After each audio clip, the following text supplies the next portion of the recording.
Remember that one time that you dropped the hose and it squirted you in the face? Every time I'm using the hose, I drop it and it lands in a manner that I squirt myself in the face. Get off of me. Ugh. Yeah, so I think after all of that rain, oh crap, the bees. Hello and welcome to our channel. My name is Crystal. We live in Connecticut. I feel like it has been nonstop rain and cloudy, or the days have been so hot and humid and sticky. It's just been really damp here, I feel like. And today it's cool. I think it's about 75 degrees right now. It's just perfect. It's beautiful outside. So I am going to be doing some work in the garden today. Like I said, we have had a lot of rain and I feel like it depleted so much of the nutrients in the soil for so many of my potted plants. We've been dealing with some blossom end rot in a lot of our tomatoes and a couple of our squash too. The little baby fruits on the squash plants are just like rotting and falling off. I feel like everything needs a fresh batch of fertilizer and just a good way to kick it into gear here. So I'm going to be fertilizing the majority of my garden today. And I'm also going to be doing a little bit of pest control. I've been out here pretty much every day picking off cucumber beetles and squash beetles and been doing some pest control that way, manually I guess. But today I'm going to actually be doing a little bit more to help protect the plants a little bit better on things like all of our sunflowers and our teddy bear sunflowers. They are just getting eaten apart, like just completely torn apart from slugs and things like that. So I'm just going to be sprinkling a little bit of DE around the base of the plant. I don't want to put the DE on the leaves or near any of the flowers or anything like that. I'm just going to be putting it around the base of some of the plants that are really getting torn apart by these bugs to see if maybe that will help. It helped last year. I haven't been able to use the DE at all this year, mostly because it's just been so rainy that it just would wash away and it would be pointless to do it. So I have my new duster that Steve got me for Christmas, and I'm just going to be dusting the base of some of the plants, and hopefully that will help prevent some of the bugs from getting to the leaves a little bit. Here are some teddy bear sunflowers that are just totally getting eaten up. This one over here doesn't even have any leaves left, so I'm just going to put some DE around the base of the plants to see if that will help.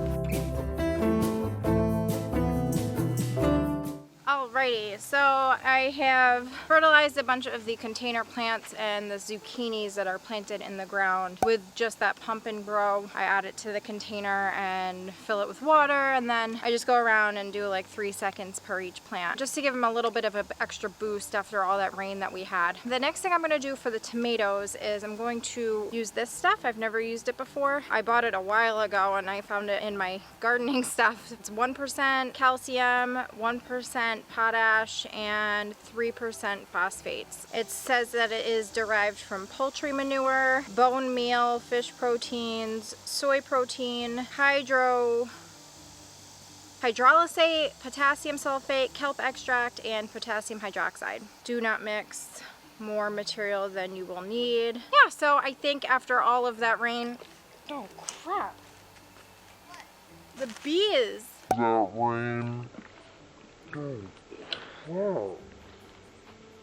I think after all of the rain that we've had for the past couple of weeks, I think that this will just be a nice little boost. Last time I fertilized these plants was a couple weeks ago before all of the rain, and all of the Roma tomatoes I had top dressed with fertilizer. So I just used the dry mix of fertilizer, and I had just sprinkled it around the base of the around the base of the plants before it rained, and they seemed to do really good. I had no blossom end rot on any of the Roma tomatoes. Some of these other ones that I did not do that to, I did end up with blossom end rot. Not on all of them. I have a lot of tomato plants. The handful of ones that I had to toss, it's better for the plant for me to get rid of it and that it won't focus its energy on those things. This says that you mix half a cap, which is about 2 teaspoons per quart of water. So I consider this to be about a gallon and a half or so. I'll probably do about 2 or 3 capfuls of this to this container, should be fine. I'll go around to all of the container tomato plants and water them with this, and then the ones that are planted in the raised beds or into the ground, I'll top dress with a dry fertilizer that I have. Wow, this stuff smells pretty potent. Whew.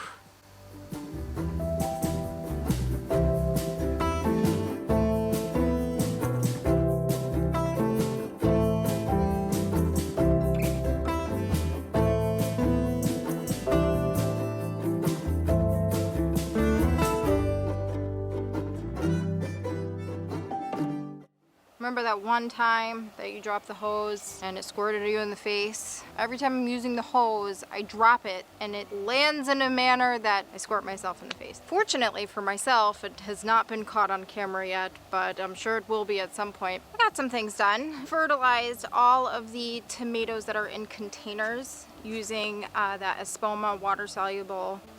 Get off of me. Ugh. Now I'm gonna go around and harvest some stuff and bring it inside. All right, so all that work is done in the garden. Last night I brought the cameras along with me while I made dinner, kind of to get used to what it's going to be like to have cameras in the kitchen while I am canning and cooking and doing things, and it's not easy, so I'm glad I kind of practiced placement of cameras and things. I filmed making dinner, and last night I made a eye-round roast from beef that we had purchased back in January. We had ordered a quarter cow, and I got a lot of roasts in that, and so I made one of those, and I made some mashed up purple potatoes from the blue Adirondack potatoes that we had grown ourselves, and I also cooked up some of the green beans that we had grown. It was delicious, but I had so many extra green beans that I decided that I would freeze some. I prefer green beans frozen. It's just a personal preference. I will eat canned green beans. I like vegetables, so I eat them in a variety of different ways, but I like green beans with a little bit of a crunch to them, and I tend to get that more when I freeze them. All I do is I wash them really good.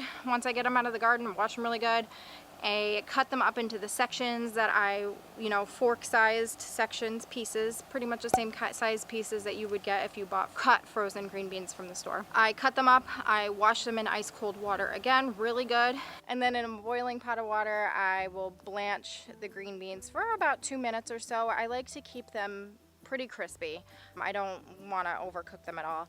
And then once they've boiled for a couple minutes, I take them out and immediately put them into an ice bath of water and ice, and I let them immediately cool down to stop the cooking process. Once that's done, I dried them off with one of those flour sack towels. I bought those last year and I like them so much better than some of the other towels that I have because they don't have any lint or anything. But I dried them off really good, and then I put them on parchment paper onto a cookie sheet that fits in my freezer. I spread them out, put the cookie sheet then into the freezer, and I essentially flash freeze them for a few hours, and then I take them out and I break them up and I pour it into a freezer bag, and I stick it back in the freezer for when we need it later. So 3 things. I was able to make dinner, freeze some of the harvest from the week, and practice filming in the kitchen. But that'll do it for this video. I hope you enjoyed it. Thank you for coming along with us while we do things like this. We love having you. We love sharing our experience and what we go through when we're doing things like this. Thank you so much for watching. We will see you next time.